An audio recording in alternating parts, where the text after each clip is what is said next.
Bionic Gloves presents the Hands-On Golf Podcast, bringing anatomy and hand function to the forefront of glove design to improve comfort, fit, and performance.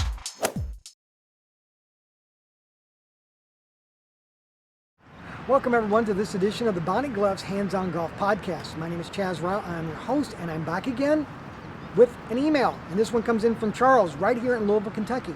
And he says, Chaz, could you help me to understand what happens when I lose my ball? Most of the time when I play the ball, I drop it where I think I lost it, but I've come to understand that this is not correct by the rules of the game. And I thought the same thing, but after speaking with Barry Bonifield, the PGA Pro at the Crescent Hill Golf Course here in Louisville, Kentucky, that is not the correct way to do it. And we're going to be working with him on the golf course to help us to better understand the rules of the game on what happens when you lose your ball. So Charles, thank you very much for submitting your idea and us using it, and in doing so, you get the Bionic Glove. And anyone out there in the podcasting room of the Bionic Gloves Hands-On Golf Podcast, if you send us a story idea and we use it to podcast@bionicgloves.com, you can get one as well. It's that easy. And also tell your buddies, all your golf buddies, about the Bionic Gloves Hands-On Golf Podcast as well. And now let's go join Barry on the golf course so that we can understand the rules of the game of what happens when we lose our ball. See the ball anywhere, Barry? No, this is looking bleak to find this one, Chaz.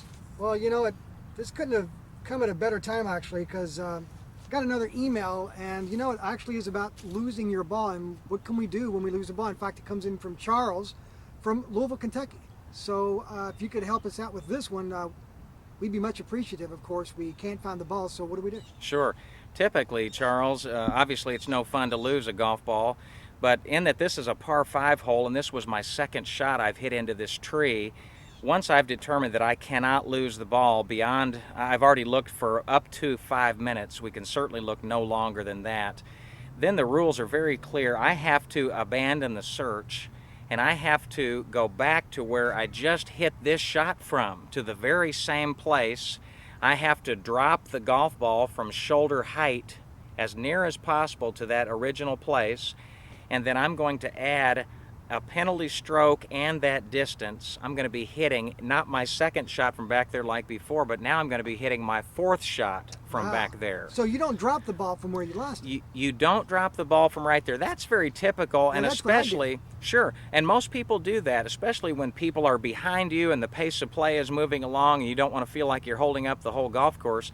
But one thing that may be beneficial, if you're back there and you see yourself hit the ball into a tree or into a wooded area, then sometimes it can be valuable to play a provisional ball. So set down another golf ball, let your playing partners know you were hitting a Titleist 1 on your first ball, now I'm going to be hitting a Titleist 3, and hit a Titleist 3 from back there, and that would be your fourth shot. And then if you find your first ball, then if I'm in this tree area here, I can take 2 club lengths no nearer the hole and hit from that point with a 1-shot penalty. So I'd be hitting then my fourth shot from up here instead of going all the way back there and hitting my fourth shot back there.